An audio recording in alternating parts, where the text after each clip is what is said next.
Hey, so I've decided that I no longer want to do Ask Joys by myself.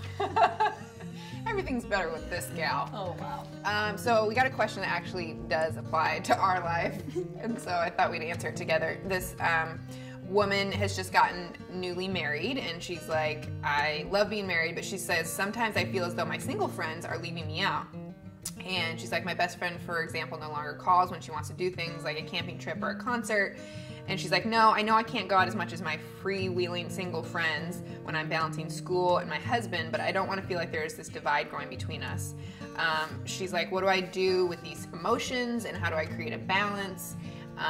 You know, and how do I transition into this new season of married life, and being there for my husband, but also, like, you know, she's bummed about her friends leaving her out. Right. So Stephanie is locked into a marriage. She's got 2 kids. Mm-hmm. I am not. And so we were just talking about how our friendship works, and basically I don't ever invite her to do anything, and she's really... No, I do invite her to do stuff, but it actually, she can't a lot of the time because and I know that, I know her schedule's not as easy as mine, but one of the things that she has said to me that was really huge that I would encourage you to say to your friends is what you just said. keep asking me. Because, I mean, I think it's that basic principle that you use in your marriage too. Like, you can't expect people to read your mind. Yeah. So you tell your husband things that you need, and same thing with your friends. You just say, just so you know, I love to feel included. I love to be invited, even though I'm going to have to say no. Yeah. Part of the time. But it just makes me feel loved, or I just want to feel included. So just keep asking me. I say that to her all the time. Yeah. Well, and because, like, a lot of times, you know, I mean, I wake up every weekend morning and think I want to hang out with Stephanie. But the reality is, like, I'm like, well, she is with her family. And so your friends are trying to be sensitive to this new season of your life. Mm-hmm. And so while it's hurting you, like, trust that their heart is in this place where they're trying to give you space, which I think you understand, but it's like, but you're still bummed about it. And I think what we kind of zeroed in on your email was where you were like, my freewheeling single friends. And that's what I see is this propensity for whatever season we're in to kind of be envious of the other season. Mm-hmm. So I know that, like, you know, there's times where I'm like, man, I wish I had a family to wake up with on Saturday morning and not just my unicorn stuffed animals in bed with me.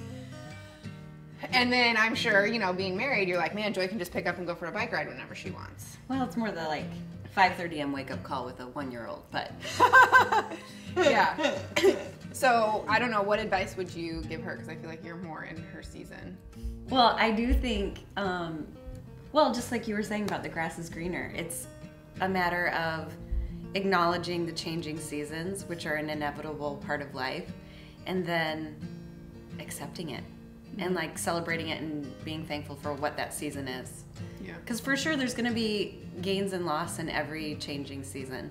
There are when you get married, there are when you have kids. I don't even know which ones are coming next, like what next season, but you know, it truly, you can focus on all the losses, or you can just be like, this is the season we're in, it is what it is, and there's some great things about it, and roll with it. Yeah, well, and one thing that we were talking about that's meant a ton to me that probably would mean a lot to your, like, when you're thinking, why don't they invite me to, you know, do this stuff? I know for me, like, I have a number of married friends who include me a lot. And so your single friends, whether they're trying to give you space, they probably might, you know, really be honored if you know, bring them into your marriage. Like, there's a number of couples where it'll be the 3 of us hanging out.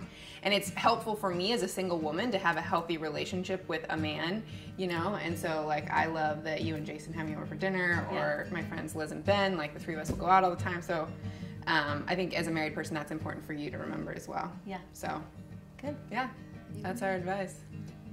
Hang out with me every day. We do. On the next Ask Joy, Joy discusses the dietary considerations of mythical creatures. What do unicorns eat is the next question. Well, pine nuts, tofu, and they are completely gluten-free. That's a little known fact. They were gluten-free before other people were gluten-free.